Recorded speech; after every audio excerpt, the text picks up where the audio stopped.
معزز سامعین و ناظرین، السلام علیکم ورحمۃ اللہ وبرکاتہ۔ آج ہم سورہ الانعام کی آیت نمبر 61 سے 70 تک کا مطالعہ کریں گے۔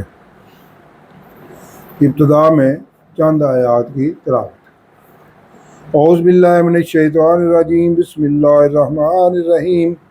وَهُوَ الْقَاهِرُ فَوْقَ عِبَادِهِ وَيُرْسِلُ إِلَيْكُمْ حافظات حتى إذا جاء أحدكم الموت توفته رسلنا وهم لا يفرطون ثم ردوا إلى الله مولاهم الحق ألا له الحكم وهو أسرع الحاسبين قل من ينجيكم من ظلمات البر والبحر تدعونه تضرعا وخفية لئن أنجانا من هذه لنكونن من الشاكرين قل الله ينجيكم منها ومن كل كرب ثم أنتم تشركون۔ صدق اللہ العظیم۔ اب ان آیات 61 سے 70 تک کی آیات کا ترجمہ۔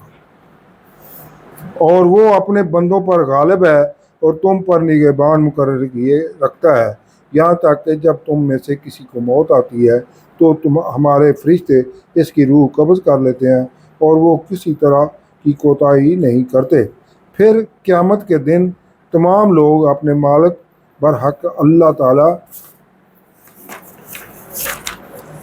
کے پاس واپس بلائے جائیں گے۔ سن لو کہ حکم اسی کا ہے اور وہ نہایت جلد حساب لینے والا ہے۔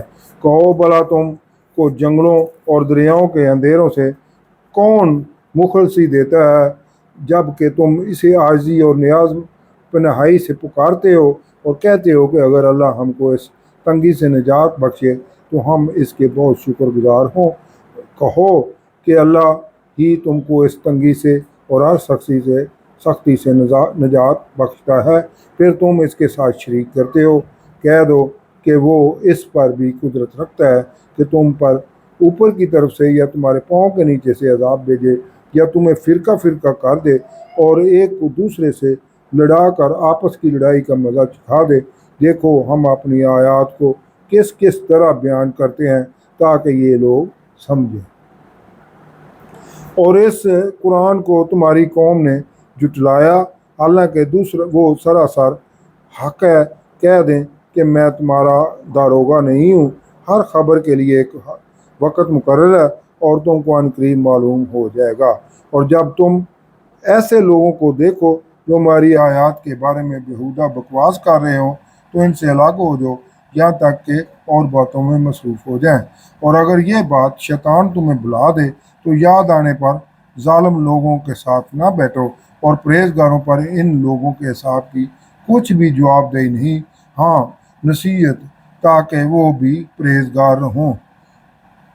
اور جن لوگوں نے اپنے دین کو کھیل اور تماشا بنا رکھا ہے اور دنیا کی زندگی نے ان کو دھوکے میں ڈال رکھا ہے، ان سے کچھ کام نہ رکھو، ہاں اس قرآن کے ذریعے سے نصیحت کرتے رہو تاکہ قیامت کے دن کوئی اپنے اعمال کی سزا میں ہلاکت میں نہ ڈالا جائے۔ اللہ کے سوا نہ کوئی اور اس کا دوست ہوگا اور نہ سفارش کرنے والا، اور اگر وہ ہر چیز جو روئے زمین پر ہے بطور معاوضہ دینا چاہے تو وہ اس سے قبول نہ ہوگا۔ یہی لوگ ہیں کہ اپنے اعمال کے وبال میں ہلاکت میں ڈالے گئے، ان کے لیے پینے کو کھولتا ہوا پانی اور دکھ دینے والا عذاب ہے، اس لیے کہ کفر کرتے تھے۔ یہ ان 61 سے 70 کی آیت کا ترجمہ ہے۔ اب انہی آیات کی تفسیر النور۔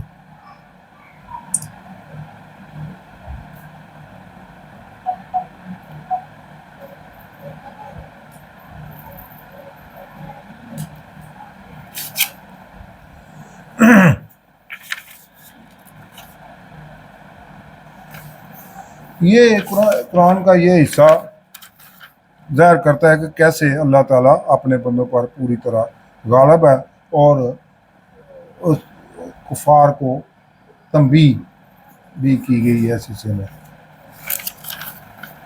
अल्लाह को हासिल तमाम तर इख्तियारात के बयान का सिलसिला अभी जारी है कि वो अपने बंदों पर पूरी तरह गालिब है, कि इसे एक मुकर्रर मुद्दत तक ही जिंदा रहना है और हिफाजत के तौर पर वो मुहाफ़िज़ फरिश्ते भेजता रहता है।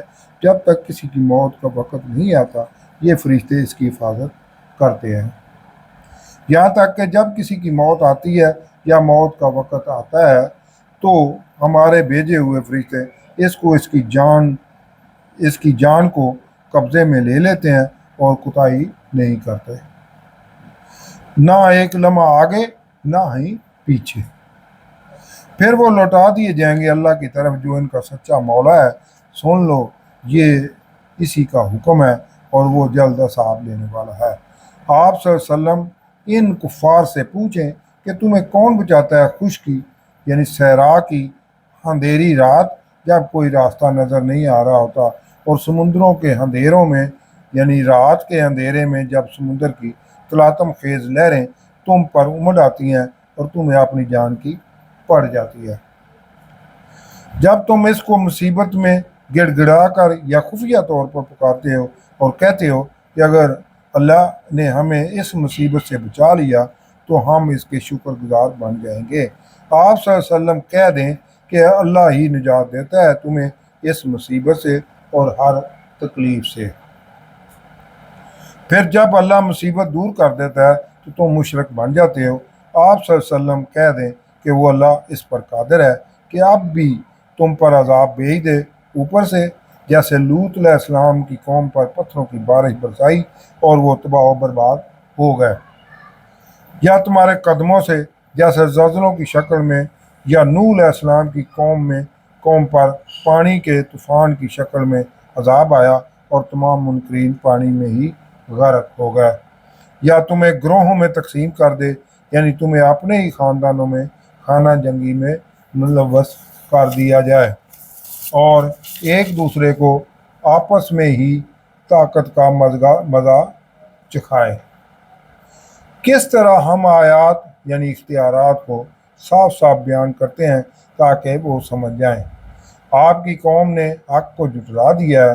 आप सल्लल्लाहु अलैहि वसल्लम इन्हें कह दें कि अब मैं तुम्हारा जिम्मेदार नहीं हूँ, तुम जानो और तुम्हारे काम कि अल्लाह का अज़ाब तुम पर कब नाज़िल किया जाएगा।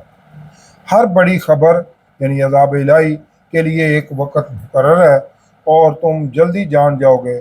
और जब अहले ईमान अगर देखें कि वो कुफ़ार जो हमारी आयात पर झगड़ा कर रहे हैं यानी खामियां निकाल रहे हैं, तो इस वक़्त इनसे अलहदा हो जाओ यहाँ तक कि वो इस कुरान की आयात पर नुक्ताचीनी के अलावा किसी और बात में मशगूल हो जाएं। अगर शैतान अहले ईमान तुम्हें वहाँ से उठना बुला दे तो याद आने पर वहाँ बैठे ना रहो ताकि तुम जालिमों की कौम से ना हो जाओ। और बेशक जो अल्लाह से डरते हैं और परहेजगारी इख्तियार करते हैं, इन अहले ईमान पर इन कुफार के किए का यानी कुरानी आयात पर नुक्ताचीनी करने वालों का कोई हिसाब नहीं है। ये याद दहानी इसलिए है कि वो तकवा इख्तियार करें और आप सल्लल्लाहु अलैहि वसल्लम छोड़ दें इनको जिन्होंने अपने दीन को खेल तमाशा बना लिया है, इनको दुनियावी ज़िंदगी ने धोखे में डाल दिया है। और आप सल्लल्लाहु अलैहि वसल्लम इसी कुरान का जिक्र करते रहें ताकि कोई अपने किए पर पकड़ा ना जाए इस दिन जब अल्लाह के सिवा ना कोई वाली होगा ना शफी।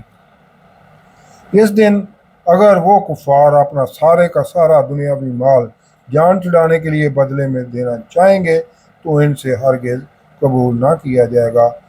यही हैं वो जो अपने किए पर पकड़े गए हैं, इनके लिए गर्म पानी पीने के लिए और दर्दनाक अजाब होगा बदला इनके कुफर का। सदक़ल्लाह अज़ीम।